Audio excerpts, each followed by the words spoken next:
Damos la bienvenida a todos los compañeros de la prensa y a los ciudadanos que están enlazados mediante nuestro en vivo por medio de la plataforma Facebook. La Unión de Cámaras decidió organizar esta conferencia de prensa con el objetivo de dar un balance de la gestión empresarial ante el desafío económico de los pequeños, medianos y grandes empresarios y la gestión de la crisis de COVID-19.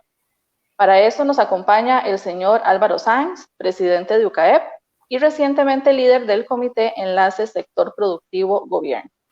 Don Álvaro primero ofrecerá ese balance y luego procederemos a leer las consultas de los compañeros de la prensa en el orden que ingresen. Luego leeremos algunas consultas que ingresen de los ciudadanos mediante nuestro Facebook Live. Don Álvaro tiene la palabra. Por favor, verificar que tiene el micrófono habilitado. Gracias. Muchas gracias a todos por estar compartiendo este rato aquí con nosotros para contarles un poco de lo que he hecho en la Unión de Cámaras, lo que hemos coordinado con el gobierno. Con mucho gusto atenderé sus preguntas. Esto ha sido derivado de trabajo de un mes. Tenemos 31 días de haber sufrido el primer contagio en el país. Y la empresa privada, ante esta crisis, ha actuado con solidaridad, responsabilidad y sensibilidad.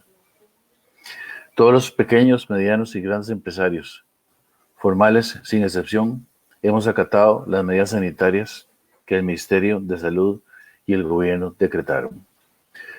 Si bien estamos preocupados por el impacto económico y advertimos del potencial colapso económico, estamos comprometidos con la salud de los trabajadores, de todos los empleados del país, de nuestras familias y del futuro. Los despidos, la reducción de las jornadas siempre han sido nuestro último recurso. Luego de bajar primero nuestros costos, pero nos solidarizamos con los trabajadores y los compañeros empresarios que se han visto obligados a recurrir a tal medida. En primera línea, por supuesto, los que se quedaron sin gente en sus lugares, como es el turismo y los restaurantes. Este es un llamado a estar unidos, pues como cámaras representamos del 87% del sector productivo de Costa Rica y solo unidos saldremos de esto. Y cuando digo unidos, somos todos, el sector productivo, los ciudadanos, el gobierno, porque logramos que finalmente entendía el gobierno que no solamente era comunicarnos medidas impuestas, sino consultarnos para estar seguros que el impacto de las mismas sea mínima para los trabajadores.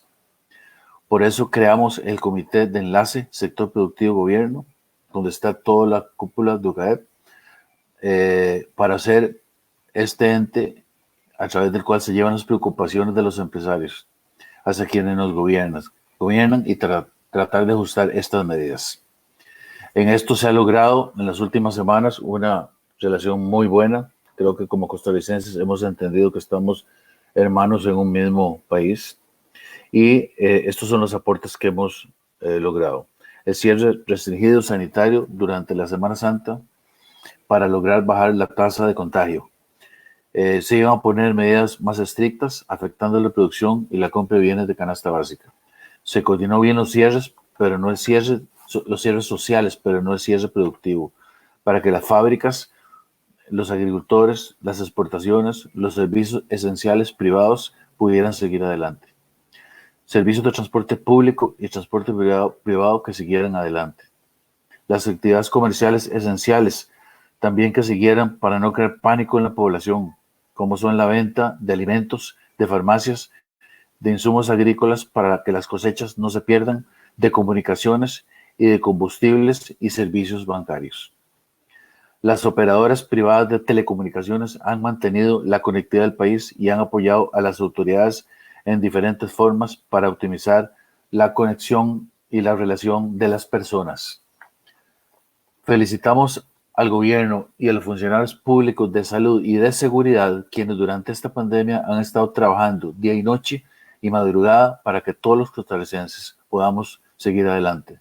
Pero también debemos reconocer el esfuerzo de muchos empresarios pequeños, medianos y grandes que en cada comunidad, cantón, provincia, a todo el nivel del país están ofreciendo su aporte responsable y solidario para atender esta pandemia. desde el pequeño empresario que tiene un abastecedor donde coloca a disposición productos para donar a las familias que se quedaron sin trabajo, o el extranjero dueño de un restaurante que dona porciones de comida preparada igual a los vecinos de la zona que le fueron suspendidos los contratos laborales, o empresarios internacionales de zona franca que están en campaña para donar equipos para la detección rápida del COVID-19, así como equipos para incrementar la capacidad de unidades de respiración asistida. Y a pesar de que el gobierno, y en especial el Ministerio de Salud, ha realizado un extraordinario manejo de la situación para atender esta curva de infectados, hay temas que nos siguen debiendo los costarricenses para eliminar esta carga personal, profesional y psicológica que llevamos todos. Por ejemplo, miles de comunidades siguen sin agua ante la acción y la vista negligente de la actual Administración de Acueductos y Alcantarillados, que lleva 6 años sin ejecutar presupuestos y préstamos. Consecuencias que la estamos viviendo ahora, que en medio de una pandemia donde las autoridades nos recomiendan lavarnos las manos, muchas comunidades no tienen agua. En el pasado solicitamos al ministro de Hacienda el rebajo del IVA al 6% para que se fomentara el consumo y así la producción, pero se nos dio un no rotundo, porque dicen que los sistemas no lo permiten. A pesar de esto, a pesar de que los diputados aprobaron la suspensión temporal parcial del contrato de trabajo para no romper el vínculo de miles de trabajadores con sus empresas, y a pesar de que la Caja de Seguro Social aprobó el pago parcial de las cuotas, según lo real trabajado a partir del 1 de febrero, el Ministerio de Trabajo está siendo sumamente lento y pidiendo demasiados requisitos para aprobar estas suspensiones, con lo cual no va a ser posible conformar la base de datos de la gente que se ha quedado sin empleo para que el gobierno les canalice la oferta ofrecida de los 200,000 colones por persona por mes en forma temporal. Y esto es sumamente grave. Hemos dicho repetidamente que el empleo público no esencial debe también hacer una contribución solidaria a esta crisis. Hemos propuesto la suspensión temporal parcial del contrato de trabajo, igual que se hizo en el sector privado, para el sector público en actividades no esenciales. Hemos propuesto impuesto solidario a los salarios más altos del sector público y a las pensiones de lujo, incluso igual que se capitalizaron las ganancias del INSS 12 años hacia el futuro, que también se canalice el ahorro grande de derogar el decreto de salario escolar en el sector público hacia el futuro. Esto no se trata de castigar a nadie, sino de ser solidario para que estos ahorros se canalicen a darle alimento y sustento a miles de personas que se están quedando sin trabajo, y esto también sería en forma temporal. Si no lo hacemos y se pagan los subsidios de incremento de deuda y no rebajo del gasto, el déficit fiscal, al ver el gobierno disminuir sus ingresos en forma sustancial, pero seguir gastando lo mismo, va a causar una debacle más grande que la enfermedad. La ley de usura que tanto genera confrontación de ideas, reiteramos que el proyecto propuesto genera un serio problema de exclusión de acceso a las tarjetas al fijar topes políticamente y en forma populista en medio de una emergencia. Y esto no elimina las deudas ya contraídas. Esta exclusión de un gran número de personas del sistema financiero eliminará a mucha gente de la posibilidad de tener crédito, no solamente en los bancos, porque recordemos que el sistema financiero de crédito, una parte son los bancos, otros es las cooperativas y mutuales, y otra es el crédito comercial, y finalmente el crédito informal o las garroteras. No queremos mandar a toda la gente al agiotismo, eso es lo delicado. El segmento, y además algo interesante, el segmento más endeudado de tarjetas de crédito son los empleos públicos, y dentro de ese segmento los mayores son los educadores. Por eso los ataques intensamente gremialistas del SEC. Por otra parte, los fósiles del sindicalismo de este país nos siguen señalando desde los teléfonos celulares, sentados muy cómodamente desde sus casas, mientras nosotros los empresarios formales pagamos con nuestros impuestos sus salarios. Pero no los entiendo. ¿Cómo opinan? No tienen un interés legítimo, ya que están opinando sobre el sector privado. Los empresarios nos hemos caracterizado por ser visionarios, por lo que viene para nosotros después de esta emergencia. ¿Qué le espera al costarricense que hoy está desempleado, al ciudadano que tiene miedo? Le queremos decir que confíen en el sector productivo, que seguimos trabajando, algunos desde nuestros puestos de trabajo, otros teletrabajando. No hemos descansado porque no lo hemos permitido, porque no lo podemos hacer, porque el país ni nosotros mismos no lo podemos permitir, ni nuestros trabajadores, por supuesto. El país está abastecido y queremos dejarlo claro. Habrá suministros en las pulperías, en los supermercados, en las ferias del agricultor, productos industriales, las gasolineras están abastecidas. Seguimos exportando productos a Europa y a Estados Unidos, productos agrícolas y de zona franca. Los servicios y la conectividad privada siguen funcionando. La zona franca sigue exportando. Los puertos y los transportes terrestres siguen comercializando para exportación e importación. Nuestra diversidad agrícola, industrial y en servicios nos está protegiendo, pues ayuda a balancear los riesgos. Sin embargo, tenemos actividades a las cuales hay que ayudar en que en este momento se llevaron el golpe frontal, como son el turismo y los restaurantes, seguidos por la construcción y los servicios financieros y la educación. Quedamos pendientes de seguir trabajando por el país. Tenemos que seguir produciendo. Los empresarios pequeños, medianos, grandes y los trabajadores independientes contratamos personas porque las necesitamos, y cuando las tenemos que dejar de que estén con nosotros no es porque queremos, es porque no los podemos pagar. La economía debe seguir adelante. Y finalmente es muy importante resaltar que las recomendaciones que ha dado el gobierno, especialmente en las autoridades sanitarias, deben cumplirse. Estamos en una semana crucial. Tenemos 3 semanas de semi-aislamiento que se llaman medidas de supresión. El gobierno las estableció y todo lo hemos hecho bastante bien. La supresión es para bajar la tasa de contagio y lo hemos logrado, como están viendo en lo que sucede todos los días en los reportes del Ministerio de Salud.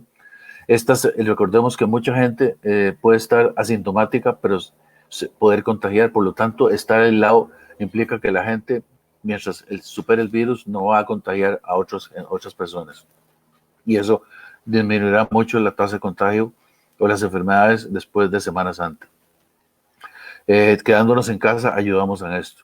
Y todo para ayudar a la capacidad hospitalaria y a que reiniciamos la economía cuanto antes, para que no suframos las consecuencias de una crisis económica muy profunda y muy larga.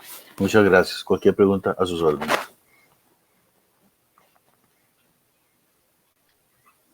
Muy bien, vamos a iniciar con las preguntas de los compañeros de la prensa. La primera nos la envía los compañeros de Telefides.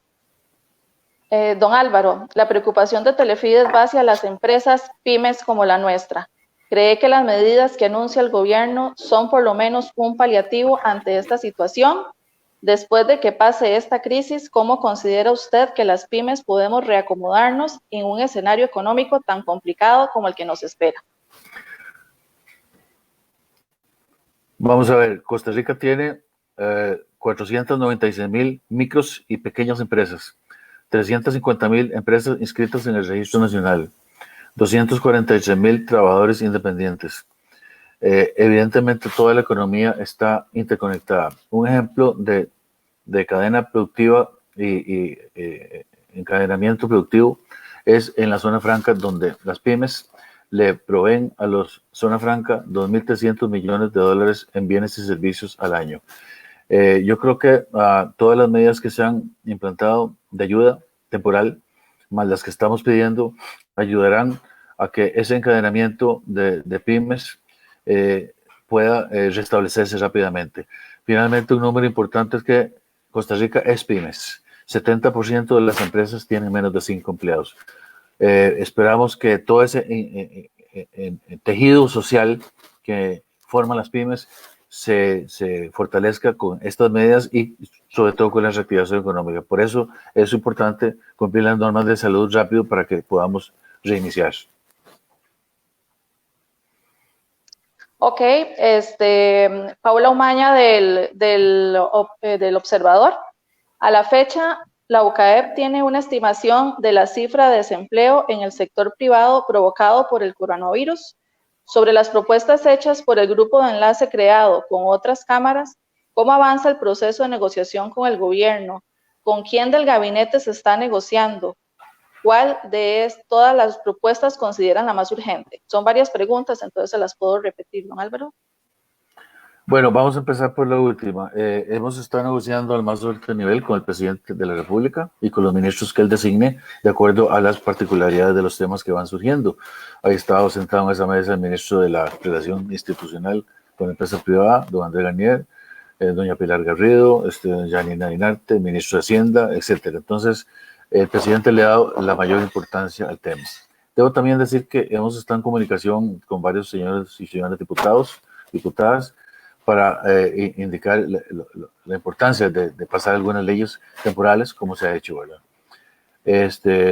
La otra pregunta, ¿cuál era? La UCAEP tiene una estimación de la cifra de desempleo en el sector privado.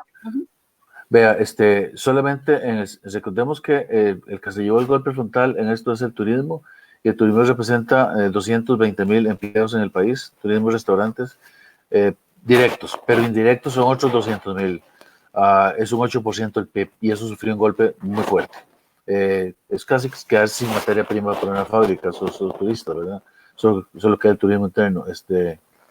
Pero además recordemos que ya teníamos 309,000 desempleados, ¿verdad? Un 12.5%, y que había 1 millón de personas en la informalidad, ¿verdad? Entonces eso viene a complicar más la situación. Entonces, y digo complicar la situación porque debemos tener claro que la gente, por eso estamos diciendo más bien que la gente, el gobierno debe apurar su apoyo en subsidios para la gente que se quedó sin trabajo, porque la gente va a ver cómo sobrevive y ellos se van a ir a la economía informal, y la economía informal es caldo cultivo para el contrabando, y el cual a su vez es caldo cultivo para el narcotráfico y el lavado de dinero. Por eso es importante tener a todos en la economía formal lo más pronto posible y reactivar. Pero sí, el desempleo está subiendo fuertemente. Solo 200,000 personas o 180,000 personas en turismo significa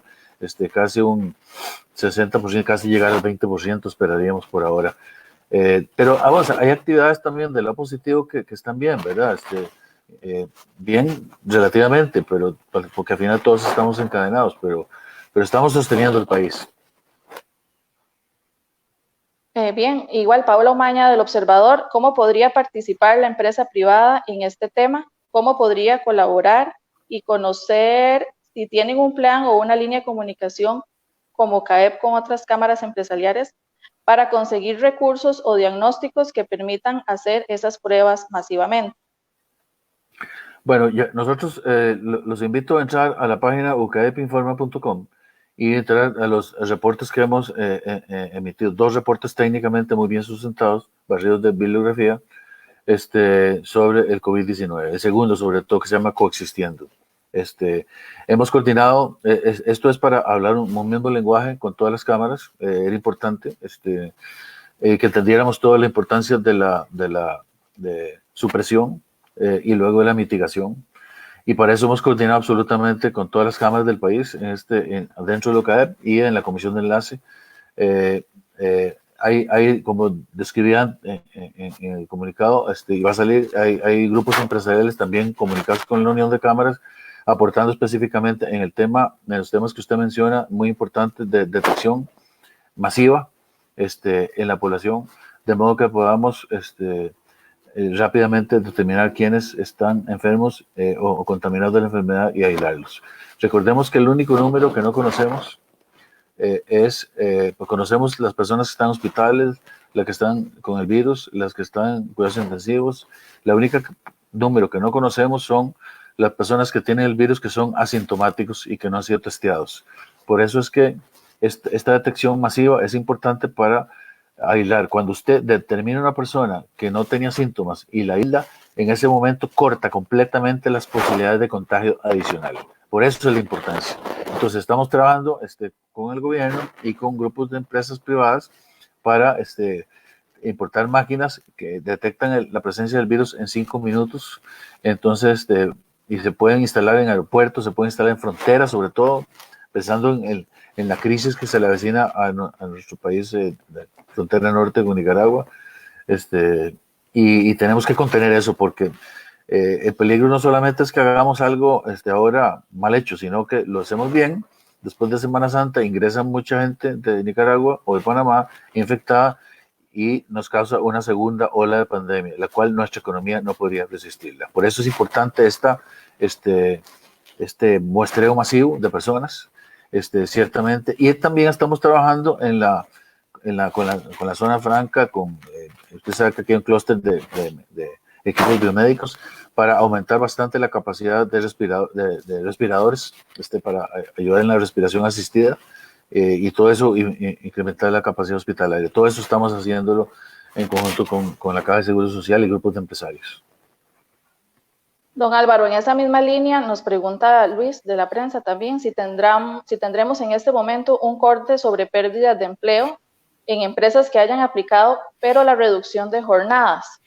Y que si de la agenda de proyectos e iniciativas solicitadas al gobierno, qué se ha aceptado por parte del gobierno y qué no.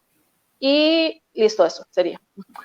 Bueno, ya dije lo que se ha aceptado. No aceptaron algunas cosas como la que propusimos, y seguimos insistiendo en que cuidemos el déficit fiscal, porque eso va a ser una debacle más grande que la enfermedad. Por eso es que estamos pidiendo reducción de gasto vía suspensión temporal parcial de los contratos de trabajo, vía capitalización de salario escolar, vía impuesto solidario a los empleados públicos, excepto salud y seguridad, para que bajemos el déficit, y ayudemos a la gente que no tiene que comer, ¿verdad? Por otro lado, los desempleados siguen subiendo, ¿verdad? Las actividades siguen reduciendo rango de acción, especialmente en esta semana, y esperamos que la economía se reactive, ¿verdad? Dentro de una semana, 2 semanas, para que podamos ofrecerle a todos de vuelta y pulsemos de nuevo el trabajo. Muy bien. Emanuel Miranda, de Visión Empresarial, nos pregunta, perdón, la OMS hizo un llamado a las grandes empresas a apoyar económicamente por medio de donaciones de fondos solidarios para la lucha contra el COVID. La UCAEP planteará a sus asociados grandes crear un fondo común de ayuda a la lucha contra el COVID. Vea, gracias por la pregunta. Nuestra principal responsabilidad moral en la empresa privada es crear empleos. En vez de dar donativos, estamos luchando fuertemente para sacar nuestros últimos recursos y ahorros para crear empleos o no despedir gente. Eso es muy importante. Paralelamente hay grupos de empresarios también buscando donaciones para alimentos, ¿verdad? Porque es muy importante. Pero hay que saber cómo distribuirlos también, porque eso también es delicado. Pero sí, claro, que estamos luchando, como describí antes, para no quitar gente. La OMS también, tengo que decir que viene atrasada en sus recomendaciones, en países como Corea y Japón, que hemos estudiado en lo que la principal fuente de contención de la epidemia es el uso obligatorio de mascarillas, y la OMS hasta ayer empezó a decir que sí, que era importante el uso de mascarillas. Antes decía que solo el personal médico. Y la razón es que no había suficientes producción de mascarillas para todos, y es importante cubrir, por supuesto, de acuerdo nosotros estamos en cubrir principalmente, prioritariamente al personal que está trabajando en la salud. Pero sí, a partir de ahora, todos los que puedan usar mascarillas en la calle, en los lugares de trabajo, hay que hacerlo, porque esto disminuye muchísimo la tasa de contagio. De nuevo, el documento que se emitió de la UCAEP, en el enlace que les mencioné antes, www.ucaepinforma.com, en el archivo que se llama Coexistiendo, especifican los tipos de mascarillas que hay que usar. Y especifica que la tasa de contagio R0, cuando usted la baja de una persona, de uno, implica que una persona solo va a contagiar a menos de una persona. Para darles una idea, en China al principio era de 2.5, la bajaron a 0.3, y en Japón también. Entonces quiere decir que una persona contagia muy pocos. Usemos mascarillas, muy importante. Eso por la recomendación de la OMS y su comentario al respecto. Gracias. Nos consulta María Siu, de Diario Extra. Reacción sobre el déficit del 8% y deuda del 66%. ¿Podría suponer esto nuevos impuestos a futuro? ¿Qué requisitos piden el Ministerio de Trabajo consideren excesivos? ¿Qué otra solución hay para bajar el IVA? ¿Y qué proponemos nosotros para reducir el gasto público? Bueno, ya lo dije, muchas gracias María por la pregunta. Ya lo dije, pero lo repito, vean, si nosotros no hacemos, los ingresos del gobierno van a caer, evidentemente. Posponer el impuesto de ventas, como se hizo durante 3 meses, para pagarlo en diciembre, ayuda a financiar sin costo a los grandes comercializadores, porque no tienen que trasladar ese impuesto al gobierno, aunque lo tienen que hacer en diciembre. Pero, y dar liquidez al sistema, que es lo que el ministro de Hacienda pretendía. Nosotros propusimos otra cosa más bien. Bajemos el impuesto de ventas al 6%, que es el triple de la inflación, para darle capacidad de compra a la gente y por lo tanto generar consumo. Pero bueno, esa propuesta no fue aceptada. Digo esto porque cuando usted deprime el consumo y deprime la producción, o se deprimen los ingresos, las cargas sociales y hay desempleo, la caja del Seguro Social va a recibir menos dinero, el gobierno va a recibir menos dinero, y cuando usted recibe menos dinero, pero sigue gastando igual, el déficit va a crecer y lo están financiando vía deuda. Y eso es lo que nos parece no solamente poco solidario de aquellas partes del sector público que no están inmersos en la parte de salud ni de seguridad, que sigan recibiendo sus salarios íntegros y sus pensiones de lujo íntegras. Por eso es que estamos pidiendo un impuesto solidario o una reducción parcial de la jornada de trabajo temporalmente. Eso lograremos bajar el déficit y con eso bajaremos la necesidad de endeudarnos, ¿verdad? Si nos seguimos endeudando, pues seguiremos cerca de la debacle y estaremos muy cerca del precipicio fiscal. Con respecto a la pregunta del Ministerio de Trabajo, vea, el Ministerio de Trabajo apoyó y los diputados aceptaron muy inteligentemente la emisión de una ley, promulgación de una ley que permitía la suspensión temporal parcial del contrato de trabajo. La ley permitía la suspensión temporal total del contrato de trabajo, pero no parcial. ¿Para qué? Para que las empresas no despidan, para que la gente se quede con medio salario por lo menos, ¿verdad? Entonces, pues ya las empresas no pueden pagarle entero, pero por lo menos se quede con medio. Y la suspensión del contrato de trabajo es para no despedir la gente, es para que siga ese ligamen. En 2 o 3 meses reiniciemos y no perdamos ese ligamen laboral y esa oportunidad de tener empleo. La Caja de Seguro Social aprobó que a partir del 1 de febrero la gente podía pagar parcialmente las cuotas patronales, las cuotas de cargas sociales, de acuerdo a lo realmente elaborado. O sea, si a alguien se le suspendió parcialmente, medio tiempo, entonces pague las cuotas cargas sociales medio tiempo. Sin embargo, el Ministerio de Trabajo, cuando esta ley se aprobó a principios de marzo, cuando usted va a pedir al Ministerio de Trabajo la aprobación para la suspensión temporal parcial del contrato de trabajo, le pide estar al día con la caja, ¿verdad? Y recuerden que la caja de febrero se paga el 15 de marzo. Bueno, es imposible para las empresas que tuvieron la debacle en febrero y en marzo, que ya no tienen ingresos, pagar la caja de marzo, que es la de febrero, y les están poniendo ese requisito, lo cual es una contradicción, especialmente porque la caja aprobó que era a partir del 1 de febrero. Entonces, por esa ficción legal, ¿verdad?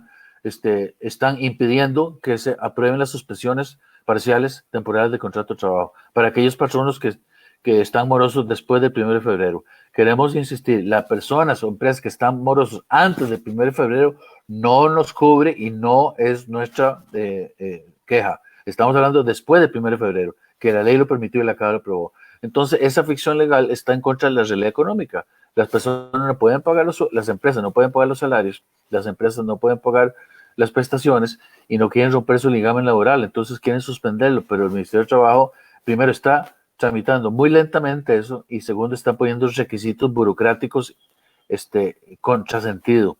Y recordemos, para terminar el comentario, que esa gente que va a ver sus contratos de trabajo suspendidos y aprobados por el Ministerio de Trabajo va a ser los que el gobierno va a tomar como base de datos para darles los 200,000 colones de apoyo mensual. Y sin eso, por lo tanto, es importante. Del observador nos vuelven a preguntar cómo han encontrado las ofertas de bancos, es decir, ¿las consideran suficientes o qué más consideran que hagan falta en el tema bancario para afrontar la crisis? Nosotros, la parte de la membresía de la Unión de Cámaras es la ABC, que es Asociación Bancaria Costarricense, que incluye los bancos del Estado, ¿verdad? Y las financieras y los bancos privados. Ellos han acogido, los bancos, tanto el Estado como los bancos privados, han acogido las directrices presidenciales al respecto y han apoyado la posposición o los pagos diferidos de préstamos, de hipotecas para ayudarle a seguir adelante. El sistema bancario ha apoyado fuertemente a toda a paliar la crisis, por lo menos, ¿verdad? Pedro Ramírez, del periódico CR, ¿cómo se equilibra el reducir jornadas laborales o suspensión de contratos laborales con la disminución de recursos económicos de la población y por ende la posible baja en ventas de los empresarios del país? ¿Se implementaron estas medidas en demasiada anticipación? Vea, primero para lograr una posposición, pero una suspensión temporal o parcial de su contrato de trabajo, usted tiene que cumplir varios parámetros. Primero, una disminución del 20% en sus ingresos, o una disminución para reducir su jornada a 50%, y una disminución de 75% de sus ingresos de 60% de sus ingresos para reducir 75% la jornada laboral. O sea, no es porque usted quiere, tiene que probar que bajó sus ingresos. Y evidentemente los primeros que pueden probarlo, porque los pegó de frente, es el turismo y los restaurantes. Ellos son los que están haciendo fila ahorita y ellos son los que debemos apoyar. ¿Estas medidas disminuyen la capacidad adquisitiva de la gente? Sí, claro. ¿Y del comercio? Sí, claro. También es una crisis que nos pegó de frente al mundo, es una realidad económica, ¿verdad? Estamos tratando de sobrevivir en la mejor de las circunstancias y poner las leyes que mejor ayuden a toda la gente, el empresario y el empleado en solidaridad. Eso es lo que estamos tratando de hacer. Esto no es bonito para nadie. Igualmente, Pedro Ramírez, del periódico CR, dice, ANINSA solicitó al gobierno que decrete un desabasto excepcional para importar 60.634 toneladas métricas de arroz en Granza, aduciendo que el arroz se puede acabar en el mes de junio. ¿Existirá desabasto realmente? Vamos a ver, Costa Rica producía 70-80% del arroz que se comía. Hoy está produciendo un 35-40% del arroz que se come. Para darles una idea también, nosotros producimos 3 meses de frijol de los comemos al año, ¿ok? 15,000 toneladas y comemos 50,000 toneladas. Y así, entonces, tenemos que importar comida y eso es aquí alguna parte. Por eso es importante entender que lo hemos dicho muchas veces, cuando yo estaba en la Cámara de Agricultura y en general, lo importante, la soberanía alimentaria era una soberana tontería, pero no la seguridad alimentaria. La seguridad alimentaria es muy importante, ¿verdad? Es producir lo que nos comemos o por lo menos una parte importante de lo que nos vamos a comer de nuestra dieta básica. Y ahora los países se están dando cuenta de lo que es la importancia de producir la comida, ¿verdad? La importancia de producir, como nosotros, las hortalizas, el arroz, una parte importante, los frijoles, una parte pequeña, pero ahí está, la carne, los cerdos, las aves, los huevos, la leche, los quesos, etcétera. Eso es sumamente importante, además de la exportación de piña, banano, aceite, café, ¿verdad? Eso es chayote, etcétera. Entonces, volviendo a su pregunta, como Costa Rica produce apenas un 40% de lo que se come en arroz, la declaración de desabasto es para poder importar en Granza, para que sea industrializado en Costa Rica, no con producto final, lo que falta. Y eso implica el desabasto, importarlo sin aranceles para poder balancear y que el productor nacional pueda tener un mejor precio y que el consumidor nacional tenga una seguridad alimentaria. Por eso el sistema nos parece un buen balance, que es una parte de producción nacional y una parte de importación sin impuestos para que la industria trabaje y podamos tener seguridad alimentaria y poder importar también arroz a más bajo costo, pero tener siempre arroz en el país. Esa importación de arroz, igual que el maíz aquí no se produce para alimento de gallinas y de aves de corral y de cerdos, aquí hay que importarlo y viene. No están cerradas ni para importación ni para exportación las trasiegos de granos, ¿verdad? Eso está abierto. La frontera, los barcos siguen llegando, así que tengamos confianza, la capacidad productiva del país está ahí y también los balances en lo que es los desabastos que se han declarado siempre. Este desabasto no es nuevo, todos los años se decreta el desabasto para poder importar precisamente sin impuestos la granza, para industrializar y combinarlo con la producción nacional. El periódico CR. ¿Cuál es el impacto de la crisis para el sector gasolinero? Dada la baja en consumo, ¿cuántos empleados han sido despedidos o bien cesados dada la situación actual? No tenemos información todavía de ese sector. Lo que sí estaba preocupado el sector gasolinero, que es parte de nuestra unión también de cámaras, es la posibilidad de cerrar, que se hubieran cerrado las bombas en Semana Santa, pero fue uno de los, como dije antes, uno de los servicios junto con comida, con agroservicios, con combustibles y con bancos que quedaron habilitados, ¿verdad? Entonces, hay suficiente combustible, más bien la baja en el precio internacional del petróleo ha sido un aliciente para la baja en los costos de la producción, ¿verdad? Porque combustible, especialmente el diésel, en su costo de producción. Y eso ha ayudado un poquito a sopesar y mejorar nuestra competitividad. Igual que el resto del mundo, pero por lo menos en Costa Rica. No hay despidos todavía en gasolineras, siguen funcionando, veremos cómo sigue el resto de los meses siguientes. Los compañeros de Repretel nos preguntan, ¿son suficientes estas medidas que ya se han venido aplicando para hacerle frente a la crisis que apenas inicia? ¿Y cuál es la proyección que se hace para comenzar a ver una leve reactivación? Muy importante su pregunta. En el documento que lo invito a ver de Coexistiendo, en ucaepinforma.com, se establece que la enfermedad se combate en dos fases. La primera es la supresión, que es lo que estamos haciendo en este momento, que es suprimiendo el contacto completamente, y la siguiente es la mitigación, ¿verdad? Que será después de Semana Santa, para empezar la reactivación económica. Esta reactivación que va de la mano con la mitigación tiene tres fases. Una es el muestreo agresivo, zonal, georreferenciado, para poder saber dónde hay focos de pandemia y cerrar actividades comerciales completamente por zonas en el país, por barrios, por cantones, ¿verdad? Entonces, aislar gente asintomática, eso es muy importante. La segunda es las medidas de salud, como el uso de mascarillas a toda la población, como el uso de alcohol, la limpieza en todos nuestros sitios de trabajo. Y la tercera es la educación. Y eso lo hemos visto poco, ¿verdad? En las escuelas, en los colegios, en las universidades, tenemos que educar los muchachos, los niños, los estudiantes, para que cumplamos las normas mantengamos las normas de alejamiento social, distanciamiento social, de no tocarnos cuando nos saludamos, ni darnos la mano, de mantener una distancia. Así han logrado las economías de Oriente, y con esas tres cosas bajar la incidencia de la enfermedad y reactivar sus economías rápidamente. Don Álvaro Adrián Fallas de Teletica, ¿considera que el sector privado está llevando la mayor carga de la crisis? ¿Siente que hay un interés del gobierno para tocar salarios en el sector público? Bueno, la mayor carga de la crisis la tiene que tener el sector privado porque somos la mayor parte de la economía nacional, ¿verdad? Somos el 85% del PIB, el 100% de las exportaciones, el 87% del empleo nacional. Por supuesto que el impacto es en el sector privado, pero no todo el sector privado se afecta igual, ¿verdad? Como dije, el turismo y los restaurantes se afectan de primero, después vienen después vienen otras actividades.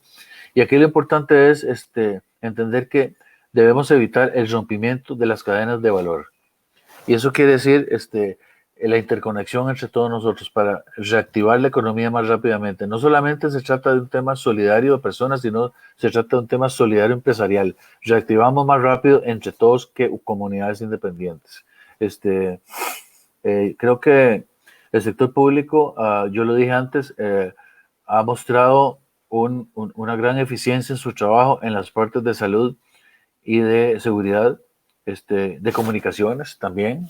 Partes del ICE han trabajado muy bien construyendo el hospital nuevo, pero hay unas partes del sector público que están en la casa sin hacer nada, ganando salarios y pensiones, y eso no se vale. Es que no solamente es poco solidario, no se vale porque hay mucha gente que está con hambre, empezando a pasar hambre en la zozobra, sin empleos, ¿verdad? Y no se vale que haya dos Costa Ricas, es el punto, ¿verdad? Salarios muy grandes en universidades, las transferencias. El ministro de Hacienda dijo recientemente que parte del billón de colones lo iba a tener de la huichaca que está creando, lo tenía que usar para pagar salarios y transferencias a universidades. O sea, no puede ser. Eso está creando un descontento social muy peligroso, ¿verdad? Entonces, por eso es que nosotros decimos que el sector público debe apoyar con una de las tres medidas que mencioné antes, ¿verdad? O suspensión temporal parcial de su jornada laboral para que reciban la mitad de su salario, o un impuesto solidario al sector público, y capitalización inmediata de la derogatoria del salario escolar. Pero por supuesto, ¿verdad? Pero hay que también, igual que se ha afectado en partes el sector privado, igual hay que hacerlo en partes del sector público, porque no hay partes del sector público que está trabajando muy bien y que lo necesitamos. Es una realidad económica la que estamos viviendo. No es algo que queríamos nadie.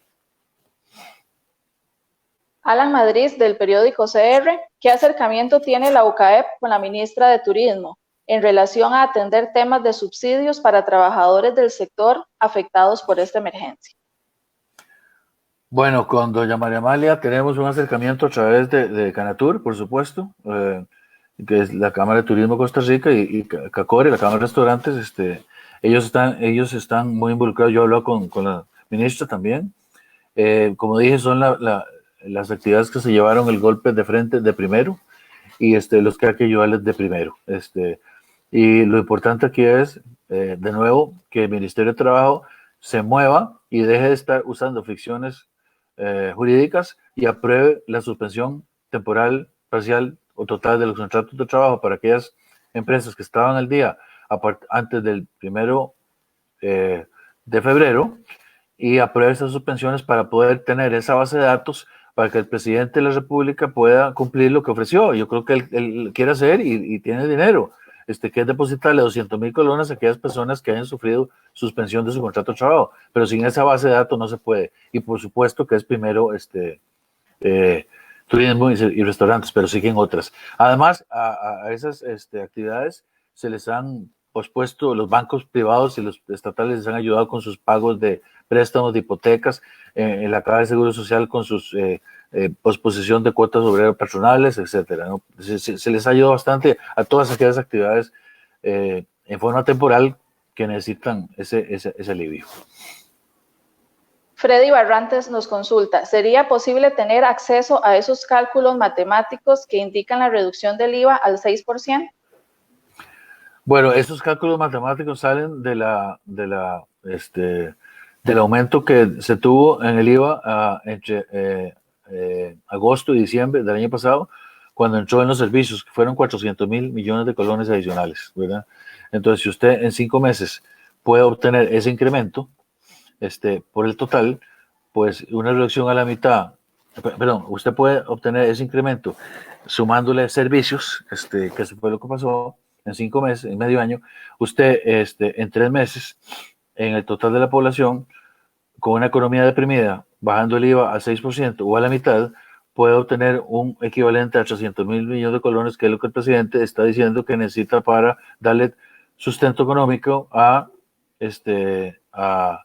las familias que se han quedado sin empleo. Y al mismo tiempo liquidez, generar liquidez a las empresas, para que puedan, a las personas, para que puedan aumentar su consumo y a su vez demanden más productos. Y así reactivamos la economía. Es un círculo virtuoso lo que estamos hablando, porque a la hora de usted tener más disponible, por el IVA baja a la mitad, usted gasta más en productos, lo cual mejora el comercio, y el comercio demanda más de la producción. María Siu, de Diario Extra, nos repregunta, hola, no entendí, ¿prevén se comience a reactivar la economía después de Semana Santa, mayo o cuándo? Bueno, María, como dijo el ministro de Hacienda y han dicho autoridades mundiales, esta es una crisis que nadie está seguro de la duración ni la profundidad. ¿Ok? Entonces, entre más rápidamente nosotros acojamos y seamos exitosos en las medidas de supresión y no abramos las fronteras para evitar una reinfección de la población, especialmente de Nicaragua, y de Panamá, bueno, por lo menos Panamá está aplicando medidas de supresión, pero Nicaragua no. Mientras hagamos eso, podemos abrir muchas actividades económicas después de Semana Santa, tal vez a finales de abril, y reactivar ya más a full en mayo. Siempre quedará sujeto a lo que se logre en el turismo, en el comercio internacional, la apertura, en el turismo internacional, la reactivación de esas actividades. Aquí quiero decir dos cosas, vean, todas estas curvas macroeconómicas asumen dos cosas, o no asumen dos cosas, perdón. Una es las intervenciones farmacológicas, ¿verdad? Que son básicamente que puedan llegar medicinas que supriman la actividad violenta del virus y puedan bajar mucho la infección, incluso en las personas críticas, y podamos reactivar más rápido la economía si logramos, antes de tener la vacuna, que la vacuna se ha dicho 18 meses para tener a toda la población del planeta sensible vacunada. Pero eso no implica que la vacuna va a estar lista dentro de 18 meses. La vacuna se estima que estará lista en 10 a 12 meses. Y para vacunar a todo el planeta llevará 6 meses más. Ok. Primero, entonces, puede ser que hayan, y ya están habiendo intervenciones, ya la caja tiene incluso 2 de ellas, intervenciones farmacológicas con 2 medicamentos o el plasma sanguíneo de gente que ya ha logrado curarse, que ayuda también. No es una receta pomada canaria, pero ayuda mucho en situaciones de gravedad y críticas. Eso va a ayudar. Y la otra es la detección temprana. Si nosotros en el planeta se establecen esas máquinas que detectan el virus en 5 minutos, ¿verdad? Y están listas en agosto, usted entenderá que en los aeropuertos se van a poder detectar las personas y dejar montar el avión que estén libres, ¿verdad? Y la tercera es que los científicos de todo el mundo han dicho que la llegada del verano en el hemisferio norte, a partir del equinoccio de primavera, el 21 de marzo, que ya pasó, empieza el calor y eso baja, y sube la humedad y eso baja la violencia. Entonces puede ser que tengamos un virus estacional que ataque de nuevo en diciembre, pero eso nos da 6 meses de tiempo para tener medidas, intervenciones farmacológicas, aprender a manejar la detección temprana agresiva y también para la vacuna eventualmente. Muy bien, muchas gracias, don Álvaro. No tengo más preguntas de los medios de comunicación. Agradecemos a quienes siguieron este enlace y continuaremos brindando oportunamente este tipo de balances de parte de los líderes del sector empresarial a la ciudadanía. Que tengan todos un feliz día y muchas gracias. Muchas gracias a todos.